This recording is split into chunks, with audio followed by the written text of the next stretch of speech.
መውሊድ ነቢያችን ሰለላሁ ዐለይሂ ወሰለም የተወለዱበትን ጊዜ አስመልክቶ የሚከበር የሆነ ዓመታዊ ክብረ በዓል ነው። ታዲያ ይህን ክብረ በዓል አላህና መልእክተኛው ደንግገውታል ወይ? የነቢዩ ሰለላሁ ዐለይሂ ወሰለም ሰሓቦች አክብረውታል ወይ? ነቢ ሰለላሁ ዐለይሂ ወሰለምስ እንዲከበር አዘዋል ወይ ወደሚለው ስንመጣ ላ በፍጹም አላህ በየትኛውም የቁርአን አንቀጽ ላይ የነቢዩ ሙሐመድ ሰለላሁ ዐለይሂ ወሰለምን ልደት አክብሯል አላለም። ነቢያችን ሰለላሁ ዐለይሂ ወሰለም ልደቴን አክብሩልኝ አላሉ። ሲጀመር ዓመታዊ ክብረ በዓል ሁለት ብቻ እንደሆነ ነቢ ሰለላሁ ዐለይሂ ወሰለም ተናግረዋል። ከመካ ወደ መዲና ስደት ባደረጉ ጊዜ ነቢ ሰለላሁ ዐለይሂ ወሰለም መዲና ላይ የመዲና ሰዎች በዓል እያከበሩ ነበር የደረሱት። ከዚያ በኋላ ነቢያችን ሰለላሁ ዐለይሂ ወሰለም ምን እያደረጋችሁ ነው ሲሏቸው በዓል እያከበርን አሏቸው። ቀድ አብደለኩም አላሁ ቢኸይሪን ሚንሁም አሏቸው። አላህ ከነዚህ ከበዓሎቻችሁ የተሻሉ ሁለት በዓላቶችን ደንግጎ ሰጥቷችኋል አሉ። ሁለት ዒድ አልፍጥርና ዒድ አልአድሓ ብቻ ናቸው። በሌላ ሐዲስ ላይ ነቢያችን ሰለላሁ ዐለይሂ ወሰለም ኢነ ሊኩሊ ኡመትን ዒዳ ወሃዛ ዒዱን አሉ። ያዕኒ ቢዛሊከ ዒድ አልፍጥር ወዒድ አልአድሓ። ለእያንዳንዱ ትውልድ የራሳቸው የሆነ ዒድ ወይንም ዓመታዊ ክብረ በዓል አላቸው። ለእኔና ለትውልዶች ደግሞ ሁለት ዓመታዊ ክብረ በዓል ተሰጡን፣ እነርሱም ዒድ አልፍጥርና ዒድ አልአድሓ ናቸው ብለው ተናገሩ። ስለዚህ ሶስተኛ ዓመታዊ ክብረ በዓል ነቢ ሰለላሁ ዐለይሂ ወሰለም የትኛውን ቦታ ላይ አላስተማሩ። ሰሓቦች ከየትኛውም የቁርአን አንቀጽ ይሄ የነቢ ሰለላሁ ዐለይሂ ወሰለምን ለመውሊድ እንድናከብር ያስረዳናል ብለው አላከበሩ። ገብታችኋል አይደል? ቁርአንን ከማንም በላይ የተረዳ ቢኖር ሰሓቦች ናቸው። ከሰሓቦች በላይ የተረዳሁኝ ነኝ የሚል ሰው ካለ በጣም ተሳስቷል። የትኛውም ሐዲስ ላይ ነቢያችን ሰለላሁ ዐለይሂ ወሰለም መውሊድን ወይም ልደቴን አክብሩልኝ ብለው አልተናገሩም። ሲጀመር ነቢያችን ሰለላሁ ዐለይሂ ወሰለም መቼ እንደተወለዱ በየትኛው ዓመት ላይ እንደተወለዱ አይታወቅም። ቀኑ ብቻ ነው ሰኞ ቀን ብቻ እንደተወለዱ ነቢያችን ሰለላሁ ዐለይሂ ወሰለም ተናግረዋል። ኢነሁ የውሙን ውሊድቱ ፊህ ወቡዒስቱ ፊህ ብለዋል።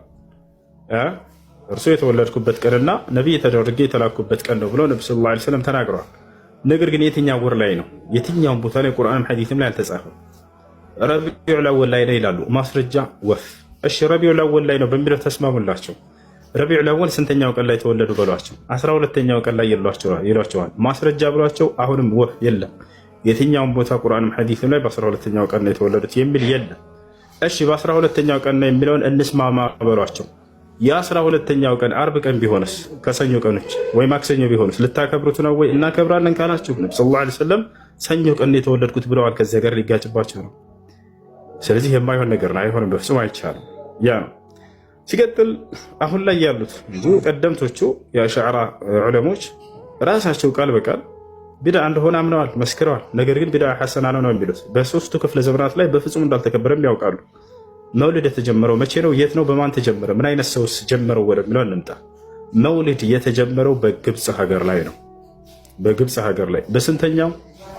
በአራተኛው ክፍለ ዘመንና ከዚያ በኋላ ባለው ጊዜ ነው የተጀመረው።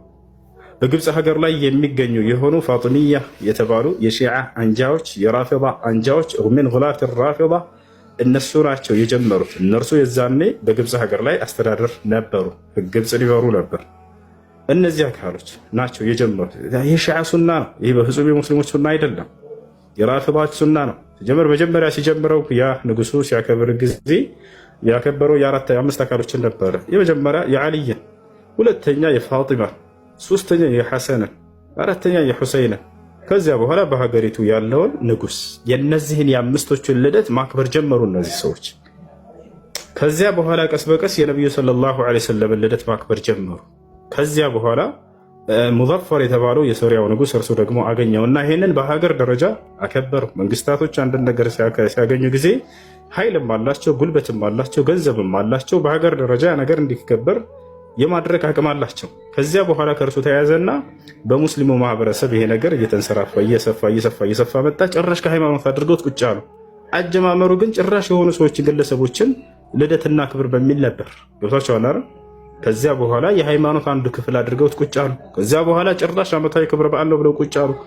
ከዚያ በኋላ ምንም ከቁርአንና ማስረጃ ሳይይዙ የተጀመረውን ነገር የቁርአንና የሐዲስ ማስረጃ አለው ብለው ዛሬ ላይ የተነሱ ሰዎች ያሰላም አለይኩም። ስለዚህ ይሄ ነው የሺዓዎች ሱና እንጂ በፍጹም ይህ የሙስሊሞች ሱና አይደለም። አደራ ተጠንቀቁ። ይህ እንዳውም የክርስቲያኖች ሱና ነው። ክርስቲያኖች መሲሁን ልደቱን ያከብሩለታል አይደለ? እርሱ አክብሩልኝ ሳይላቸው ልክ እንዲሁ በእኛም ዘመን ላይ የነቢ ሰለላሁ ዐለይሂ ወሰለም ልደት አክብሩልኝ ሳይሉ ሰዎች ተነስተው ያከብራሉ። ሃዚሂ ሱነቱ ነሳራ ወቀድ ሐዘረ ነቢዩ ሰለላሁ ዐለይሂ ወሰለም ሐይሱ ቃል ላ ተጥሩኒ ከማ አጥረት ነሳራ ኢብን መርየም ኢነማ አነ ዐብዱን ፈቁሉ ዐብዱላሂ ወረሱሉህ የሚገርመው ይህ እንደሚከሰት ነቢያችን ሰለላሁ ዐለይሂ ወሰለም በትንቢት ቃላቸው ላይ ተናግረዋል። ያ ትንቢት ግን በውስጡ ማስጠንቀቅን የያዘ ነው፣ ማስፈራራትን የያዘ ነው። ወደፊት እንደሚከሰትም ያውቁት ነበርና ተናግረውታል። ይህ አንዱ የነብይነታቸው ማረጋገጫም ነው አለው በውስጡ። ነቢያችን ሰለላሁ ዐለይሂ ወሰለም ምን አሉ?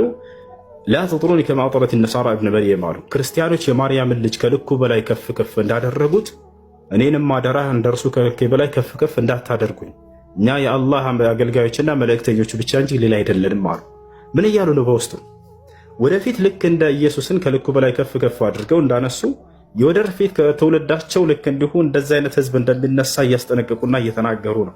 ታዲያ እንዳሉትም ተከሰቱ። እርሳቸውን በዝማሬ ልክ እንደ በመንዙማ በምንለው እነዚያም በዝማሬ ክርስቶስን ወደ መለኮት ከፍ ከፍ የሚያደርጉ ልክ እንዲሁ የክርስቶስን ልደት እንዳከበሩ እነዚህም እንዲሁ የነብዩ ሰለላሁ ዐለይሂ ወሰለም ልደት በማክበር ልክ በክርስቶስ ላይ የተሰራው ስህተት በእርሳቸው ላይ እንደሚሰራ ነቢያችን ሰለላሁ ዐለይሂ ወሰለም እንዳስጠነቀቁት ዛሬ ላይ በአህባሾችና በሱፊዮች በአሻዕራዎች እየተሰራ እናገኛለን።